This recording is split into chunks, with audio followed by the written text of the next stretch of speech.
Tu es le protagoniste de cette histoire, lis-la pour croire ce que je dis. Il y avait un pêcheur sérieux qui attrapait un poisson par jour. Elle reste chez lui aussi longtemps que Dieu le veut.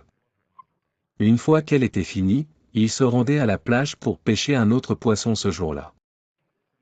Alors que la femme du pêcheur préparait la prise de son mari. Elle voit alors quelque chose d'étonnant. Elle a vu une perle dans le ventre du poisson. Elle était étonnée, une perle dans le ventre d'un poisson. Incroyable. Mon mari, ou mon mari. Regarde ce que j'ai trouvé. Quoi? C'est une perle. Une perle. Le pêcheur a pris la perle. Il l'a emmenée chez le vendeur de perles qui habite la maison abandonnée. Son voisin marchand l'a regardée et a dit, « Je ne peux pas l'acheter car elle est inestimable. »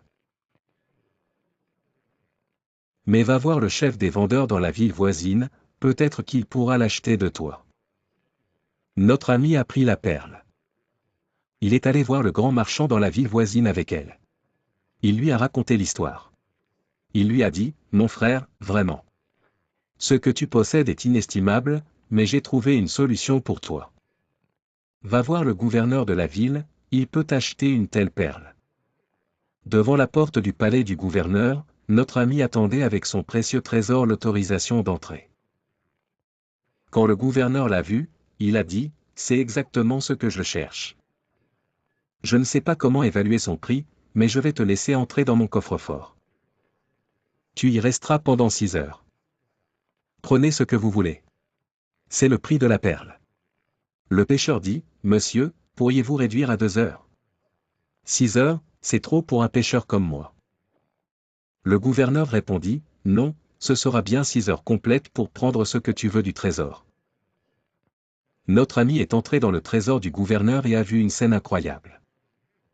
Une très grande pièce divisée en 3 sections distinctes. Une section remplie de bijoux, d'or et de perles. Et une section avec un lit moelleux, juste en le regardant, on s'endort de confort. Et une section avec tout ce qu'on désire manger et boire. Le pêcheur se dit à lui-même, « 6 heures, c'est vraiment beaucoup pour un simple pêcheur comme moi. Que vais-je faire pendant 6 heures? Bon, je vais commencer par la nourriture du 3e secteur. Je vais manger jusqu'à ce que mon ventre soit plein, pour avoir assez d'énergie pour ramasser le plus d'or possible. » Notre ami est allé au 3e rayon et a passé 2 heures à manger sans arrêt.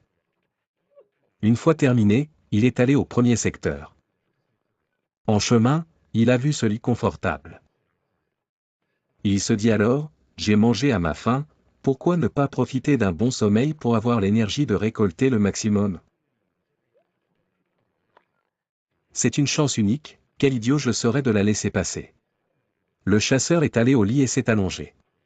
Il s'endormit profondément. Après un moment, il entendit quelqu'un lui dire, « Lève-toi. Réveille-toi, pêcheur stupide. Le délai est maintenant écoulé. » Ah, quoi? Je n'ai rien pris? Oui. Allons-y dehors maintenant. S'il vous plaît, vous n'avez pas eu assez de temps. Tu es resté 6 heures dans ce placard, et maintenant tu te réveilles. Tu veux plus de bijoux? N'aurais-tu pas dû te concentrer sur la collecte de toutes ces pierres précieuses pour sortir et acheter la meilleure nourriture possible? Et te faire les plus beaux tapis et les plus doux. Mais tu es vraiment tête en l'air. Ne pense qu'à l'environnement dans lequel tu te trouves. Emmenez-le dehors, s'il vous plaît. Non, non. S'il vous plaît, je vous en prie. L'histoire est terminée. Mais la leçon n'est pas encore finie. Avez-vous vu cette perle? C'est ton âme. C'est un trésor inestimable, mais tu ne connais pas sa valeur. As-tu vu cette armoire? C'est le monde. Regarde sa grandeur, regarde comment nous l'exploitons. Quant aux bijoux, ce sont les bonnes actions.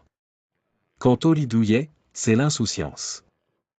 Quant à la nourriture et aux boissons, ce sont les désirs. Et maintenant, mon frère pêcheur, c'est toi le lecteur de l'histoire. N'est-il pas temps de te réveiller et de quitter ton lit douillet? Rassemble les trésors que tu as avant que le temps qui t'est accordé, ta vie, ne s'écoule. Tu regrettes en quittant ce monde, comme Dieu l'a dit. Jusqu'à ce que la mort vienne à l'un d'eux, il dit, « Mon Seigneur, fais-moi revenir.